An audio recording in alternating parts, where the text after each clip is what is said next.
रुको, वो चिट्ठी मत फाड़िए। सड़क किनारे किताबों की छोटी सी दुकान से निकली उस लड़की की आवाज इतनी दर्द भरी थी कि काले रंग की लग्जरी कार के पास खड़ा आदमी वही ठिठक गया। उसके हाथ में एक पुराना पीला लिफाफा था जिसका आधा किनारा पहले ही फट चुका था। उसने हैरानी से उस लड़की की तरफ देखा। तुम कौन हो और तुम्हें इससे क्या मतलब? लड़की की आंखें भर आई, लेकिन उसकी आवाज में अजीब सा आत्मविश्वास था। मुझे नहीं पता इस चिट्ठी में क्या लिखा है, लेकिन जिसने इसे लिखा होगा उसने आखिरी उम्मीद के साथ लिखा होगा, बिना पढ़े इसे फाड़ देना शायद आपकी जिंदगी की सबसे बड़ी गलती होगी। आदमी कुछ पल तक उसे देखता रह गया। आसपास खड़े लोग भी चुप हो गए। किसी को समझ नहीं आ रहा था कि सड़क किनारे पुरानी किताबें बेचने वाली एक साधारण लड़की आखिर एक अरबती को इस तरह रोकने की हिम्मत कैसे कर सकती है। वो आदमी था विवांश सिंघानिया। देश के सबसे बड़े उद्योगपतियों में उसका नाम शामिल था। करोड़ों की कंपनियां, सैकड़ों कर्मचारी और आलीशान जिंदगी। लेकिन उसके चेहरे पर एक ऐसा दर्द था जिसे उसने सालों से दुनिया से छिपा कर रखा था। और वो लड़की थी नंदिनी, उम्र लगभग 24 साल। हर सुबह शहर की उसी सड़क पर पुरानी किताबों की छोटी सी दुकान लगाती थी। दुकान क्या थी? बस एक पुरानी लकड़ी की अलमारी, 2 फोल्डिंग टेबल और ऊपर टंगा एक हाथ से लिखा बोर्ड। पुरानी किताबें, नए सपने। नंदिनी के लिए यह सिर्फ दुकान नहीं थी, उसके परिवार की आखिरी उम्मीद थी। 5 साल पहले उसके पिता एक सड़क दुर्घटना में चल बसे थे। उनके जाने के बाद घर की सारी जिम्मेदारी मां और नंदिनी पर आ गई। मां पहले स्कूल में लाइब्रेरियन थी, लेकिन लगातार बीमार रहने की वजह से नौकरी छोड़नी पड़ी। अब घर चलाने की जिम्मेदारी नंदिनी के कंधों पर थी। वो हर रविवार पुराने घरों, कॉलेजों और लाइब्रेरी से सेकेंड हैंड किताबें खरीदती, उन्हें साफ करती और सड़क किनारे बेचती। कमाई बहुत कम होती थी, लेकिन उसने कभी किसी के सामने हाथ नहीं फैलाया। उसकी मां हमेशा एक बात कहती थी, बेटी, इंसान गरीब पैसों से नहीं होता, अपने इरादों से होता है। नंदिनी हर मुश्किल में यही बात याद रखती। उस दिन भी सुबह सुबह एक बूढ़े अंकल किताबों से भरा बड़ा सा बक्सा लेकर आए। बेटा, ये किताबें रख लो। अब आंखें साथ नहीं देती। पढ़ नहीं पाऊंगा। नंदिनी ने मुस्कुराकर उन्हें पानी पिलाया। अंकल, जितनी कीमत बनती है मैं पूरी दूंगी। बूढ़े व्यक्ति ने हल्की मुस्कान के साथ कहा, किताबों की कीमत पैसे से नहीं होती, बस इन्हें किसी ऐसे इंसान तक पहुंचा देना जो इनकी कद्र करे। इतना कहकर वे चले गए। नंदिनी किताबें साफ करने लगी।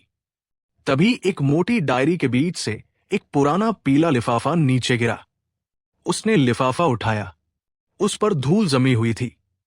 धीरे से साफ किया तो सामने लिखा था, विवांश सिंघानिया के लिए, बहुत जरूरी। नीचे छोटे अक्षरों में लिखा था, अगर ये चिट्ठी उन्हें मिल जाए तो समझना मेरी आखिरी इच्छा पूरी हो गई। नंदिनी कुछ सेकंड तक लिफाफे को देखती रही। उसका मन हुआ कि खोल कर देखे, लेकिन अगले ही पल उसने खुद को रोक लिया। नहीं, किसी की निजी चिट्ठी पढ़ना गलत है। उसने लिफाफा वापस डायरी में रख दिया। उसे क्या पता था कि यही छोटा सा फैसला उसकी पूरी जिंदगी बदल देगा। दोपहर के करीब अचानक सड़क पर पुलिस की गाड़ियां दिखाई देने लगी। कुछ ही मिनटों में मीडिया की वैन भी पहुंच गई। लोग इकट्ठा होने लगे। लगता है कोई बड़ा आदमी आने वाला है, पास वाले दुकानदार ने कहा। थोड़ी देर बाद एक लंबी काली कार आकर रुकी। दरवाजा खुला। बाहर निकला एक लंबा, शांत और बेहद प्रभावशाली युवक। वही था विवांश सिंघानिया। आज पास ही बने एक नए सार्वजनिक पुस्तकालय का उद्घाटन उसी के हाथों होना था। मीडिया कैमरे उसकी तरफ घूम गए, लेकिन तभी उसकी नजर सड़क किनारे लगी छोटी सी किताबों की दुकान पर पड़ी। न जाने क्यों उसके कदम उसी तरफ मुड़ गए। सुरक्षा गार्ड घबरा गए। सर, उधर मत जाइए। विवान मुस्कुराया। किताबों से डरने लगा हूं क्या? वो सीधे नंदिनी की दुकान के सामने आकर खड़ा हो गया। ये सारी किताबें पुरानी हैं? जी, और इनमें कहानियां भी पुरानी हैं। नंदिनी हल्का सा मुस्कुराई। कहानियां कभी पुरानी नहीं होती, बस पढ़ने वाले बदल जाते हैं। यह सुनकर विवान पहली बार मुस्कुराया। उसने कुछ किताबें उठाकर देखी। फिर उसकी नजर उसी मोटी डायरी पर पड़ी। ये कितने की है? आप चाहें तो देख लीजिए। जैसे ही विवान ने डायरी खोली, वही पीला लिफाफा नीचे गिर पड़ा। उसने झुककर उसे उठाया। नाम पढ़ते ही उसके चेहरे का रंग उड़ गया। उसकी उंगलियां कांपने लगी, मानो उसने कोई भूत देख लिया हो। कुछ पल तक वो बिना पलक झपकाए उस लिफाफे को देखता रहा। फिर अचानक उसके चेहरे पर गुस्सा आ गया। ये यहां कैसे आया? उसने धीरे धीरे लिफाफा फाड़ने के लिए हाथ उठाया। तभी नंदिनी दौड़कर आगे आई। रुकिए, ऐसा मत कीजिए, विवान ने गुस्से से पूछा। तुम्हें पता भी है इसमें क्या है? नहीं। फिर क्यों रोक रही हो? नंदिनी ने उसकी आंखों में देखते हुए कहा। क्योंकि कुछ चिट्ठियां कागज नहीं होती, किसी की आखिरी उम्मीद होती है। ये सुनते ही विवान का चेहरा बदल गया। लेकिन उसी समय भीड़ में खड़ा एक आदमी घबराकर मोबाइल निकाल चुका था। उसने किसी को फोन मिलाया और धीमी आवाज में कहा, सर, वो चिट्ठी विवान तक पहुंच गई है। अगर उसने उसे पढ़ लिया तो 25 साल पूरा सच दुनिया के सामने आ जाएगा। फोन के दूसरी तरफ कुछ सेकंड तक सन्नाटा रहा। फिर एक ठंडी आवाज आई, हर हाल में वो चिट्ठी उसके हाथ से गायब हो जानी चाहिए, चाहे जो करना पड़े। उधर विवान अब भी उस लिफाफे को देख रहा था और नंदिनी को पहली बार महसूस हुआ कि ये सिर्फ एक चिट्ठी नहीं, किसी की अधूरी जिंदगी की कहानी है जो अब शुरू होने वाली थी। नंदिनी की नजर बार बार उस आदमी पर जा रही थी जिसने अभी अभी फोन किया था। उसके चेहरे पर घबराहट साफ दिखाई दे रही थी। फोन रखते ही वो भीड़ में इस तरह गायब हो गया जैसे कभी वहां था ही नहीं। उधर विवान अब भी पीले लिफाफे को हाथ में लिए खड़ा था। उसकी उंगलियां कांप रही थी। उसने गहरी सांस ली और धीरे धीरे लिफाफा खोला। अंदर एक पुरानी चिट्ठी थी जिसकी स्याही हल्की पड़ चुकी थी। पहली ही पंक्ति पढ़ते ही उसकी आंखें फैल गई। प्रिय विवान, अगर ये चिट्ठी तुम्हारे हाथों तक पहुंची है तो शायद मैं इस दुनिया में नहीं हूं। बस इतना पढ़ते ही उसने चिट्ठी मोड़ दी। उसकी आंखों में आंसू तैरने लगे। नंदिनी ने धीरे से पूछा, क्या सब ठीक है? विवान ने जवाब नहीं दिया। उसने चिट्ठी अपनी जेब में रखी और जाने लगा।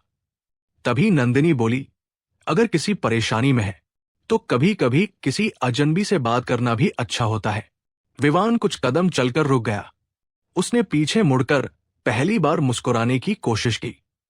तुम्हें नहीं पता, इस चिट्ठी ने मेरे 20 साल पुराने जख्म खोल दिए हैं।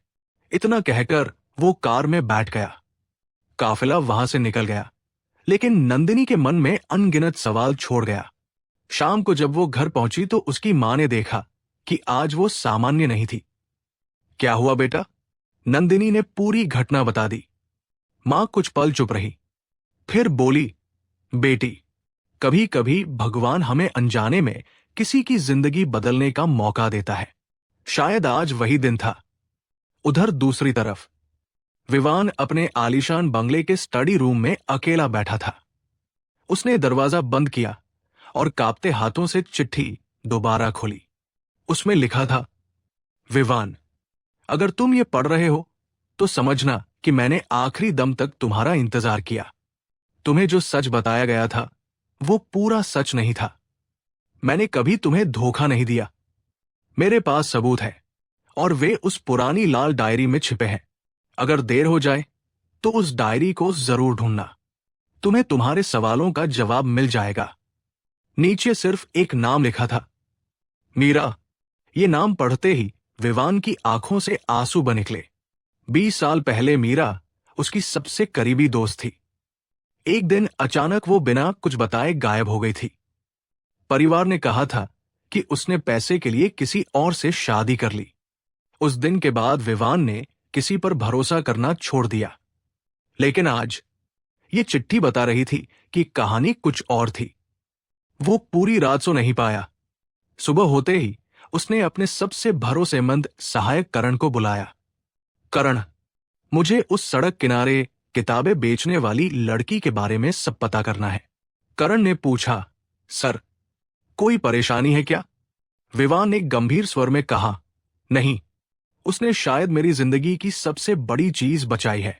उधर नंदिनी रोज की तरह दुकान लगाने पहुंची, लेकिन आज उसे एक अजीब बात दिखाई दी। वही अधेड़ आदमी जिसने कल फोन किया था, दूर खड़ा उसे लगातार देख रहा था। कुछ देर बाद वो उसके पास आया। तुम नंदिनी हो? जी, कल जो डायरी बिकी थी, वैसी ही एक और डायरी चाहिए थी। नंदिनी समझ गई कि वो झूठ बोल रहा है।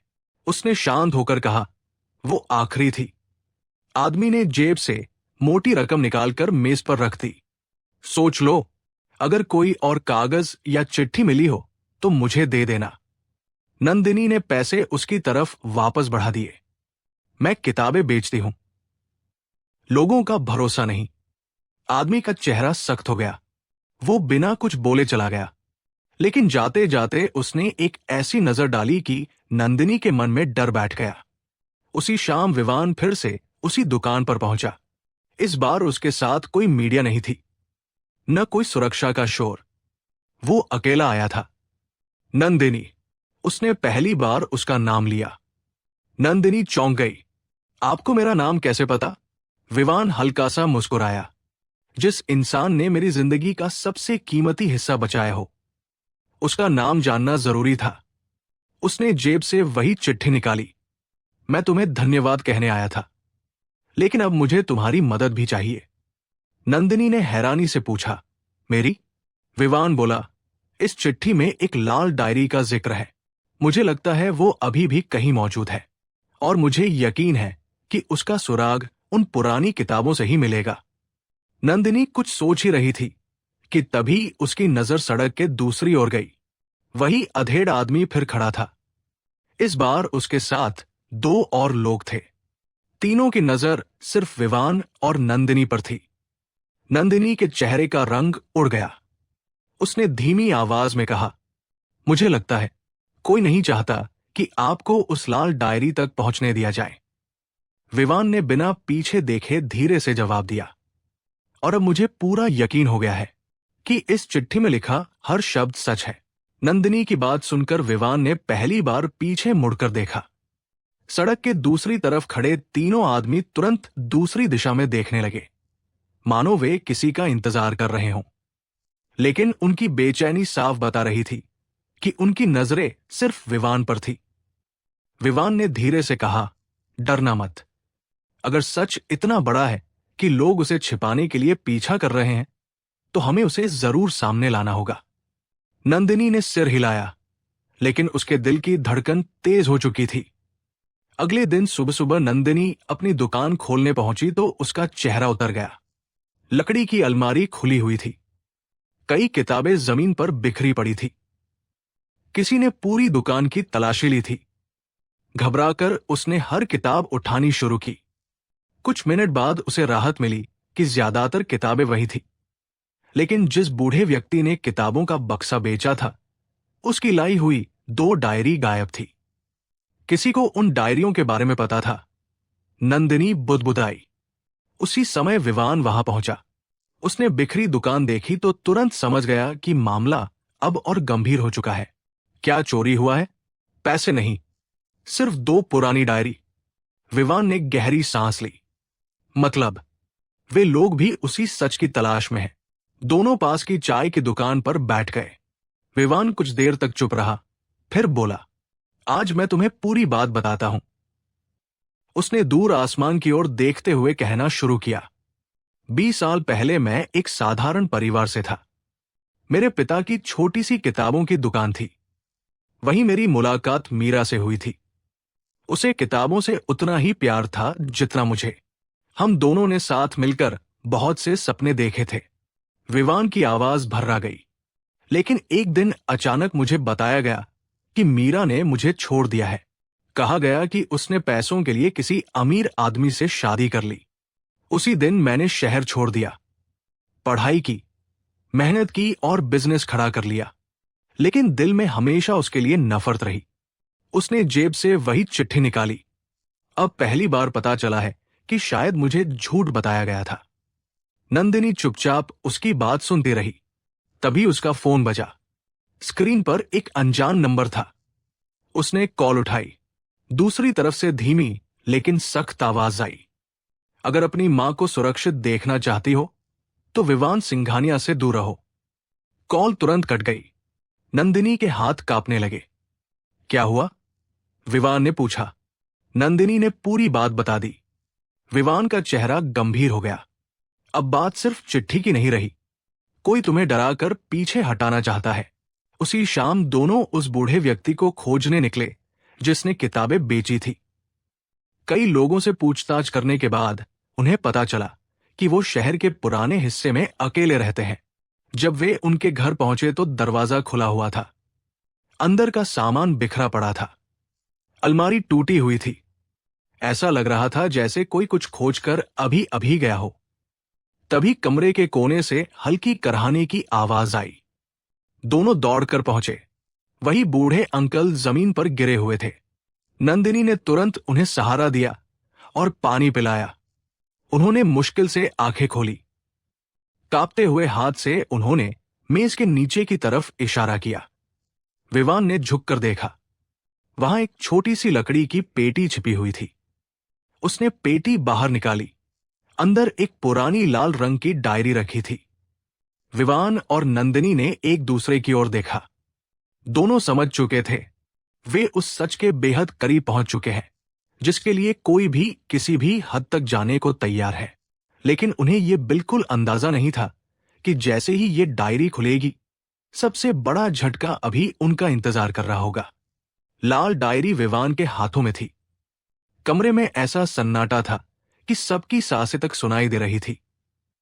बूढ़े अंकल ने कांपते हुए कहा, बेटा, इसे पढ़ने से पहले एक बात याद रखना। हर सच वैसा नहीं होता जैसा लोग तुम्हें बताते हैं। इतना कहकर उन्होंने आंखें बंद कर ली। नंदिनी ने तुरंत एम्बुलेंस बुला दी। डॉक्टर उन्हें अस्पताल ले गए। अब कमरे में सिर्फ विवान, नंदिनी और वो लाल डायरी थी। विवान ने धीरे धीरे पहला पन्ना खोला। उसमें मीरा की लिखावट थी। अगर ये डायरी तुम्हारे हाथों तक पहुंचे तो समझना कि मैं अपने प्यार को कभी धोखा नहीं दे सकी। मुझे तुमसे दूर किया गया था। तुम्हारे पिता पर झूठे केस की धमकी देकर मुझे मजबूर किया गया कि मैं तुम्हारी जिंदगी से हमेशा के लिए चली जाऊं। अगर मैं तुम्हारे पास रहती तो तुम्हारे परिवार को बर्बाद कर दिया जाता। इसलिए मैंने खुद को तुमसे दूर कर लिया। विवान की आंखों से आंसू बहने लगे। उसने अगला पन्ना पलटा। उसमें कई पुराने दस्तावेजों की प्रतियां चिपकी थी। कुछ बैंक रिकॉर्ड, कुछ हस्ताक्षर और एक तस्वीर।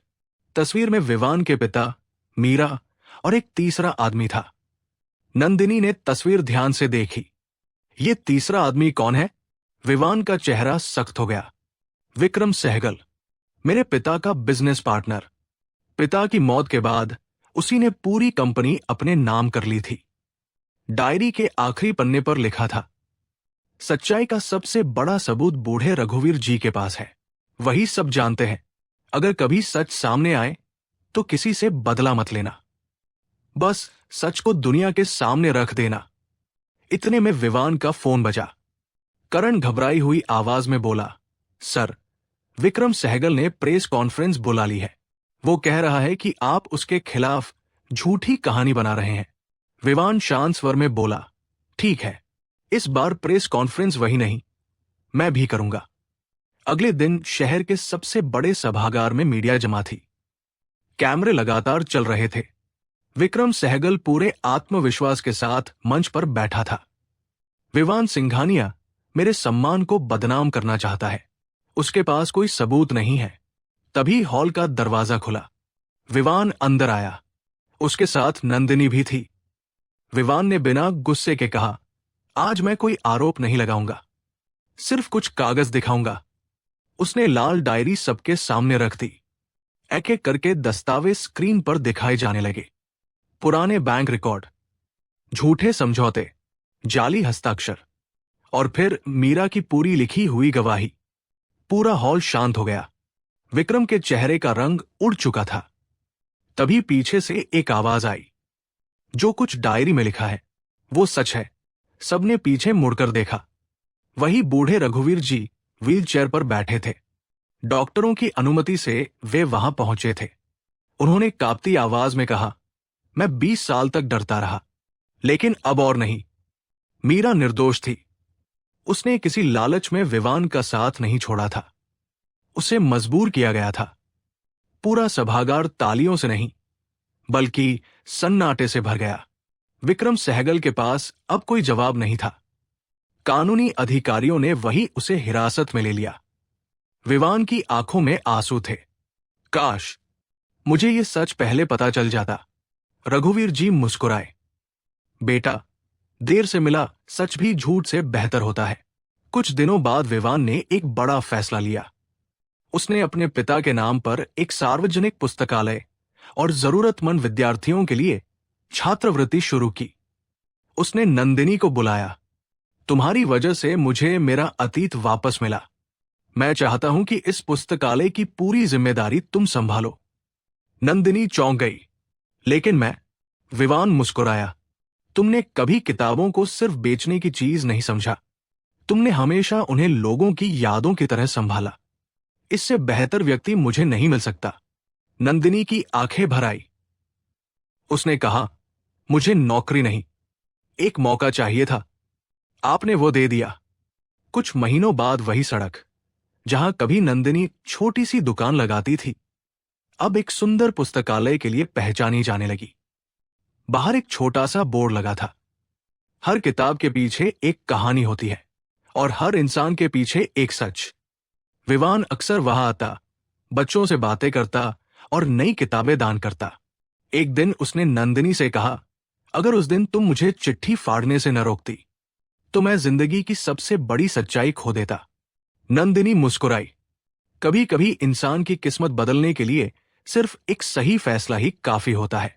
समय ने दोनों के जख्म तो भर दिए, लेकिन उन्हें हमेशा ये याद दिलाता रहा कि सच देर से सामने आए, फिर भी उसका उजाला सबसे तेज होता है। इस कहानी की सीख यही है कि किसी भी इंसान या रिश्ते के बारे में अधूरी बात सुनकर कभी फैसला नहीं करना चाहिए। सच छिपाया जा सकता है, लेकिन हमेशा के लिए मिटाया नहीं जा सकता। ईमानदारी, इंसानियत और सही समय पर लिया गया एक छोटा सा निर्णय कई जिंदगियां बदल सकता है। अब आप बताइए, अगर आपको सड़क पर किसी पुरानी किताब में ऐसी रहस्यमयी चिट्ठी मिल जाए, तो क्या आप उसे उसके असली मालिक तक पहुंचाने की कोशिश करेंगे या उसे अनदेखा कर देंगे? अपना जवाब कमेंट में जरूर लिखिए। अगर ये कहानी आपके दिल को छू गई हो तो वीडियो को लाइक कीजिए, अपने दोस्तों और परिवार के साथ शेयर कीजिए, ताकि इंसानियत और सच्चाई का ये संदेश ज्यादा से ज्यादा लोगों तक पहुंचे। ऐसी ही दिल को छू लेने वाली, प्रेरणादायक और भावनात्मक कहानियों के लिए हमारे चैनल रिश्तों का संयोग को जरूर सब्सक्राइब करें और बेल आइकन दबाना न भूलें। आपका एक सब्सक्राइब हमें ऐसी और बेहतरीन कहानियां आप तक पहुंचाने की प्रेरणा देता है। अगले वीडियो में फिर मिलेंगे, एक नई कहानी और एक नई सीख के साथ।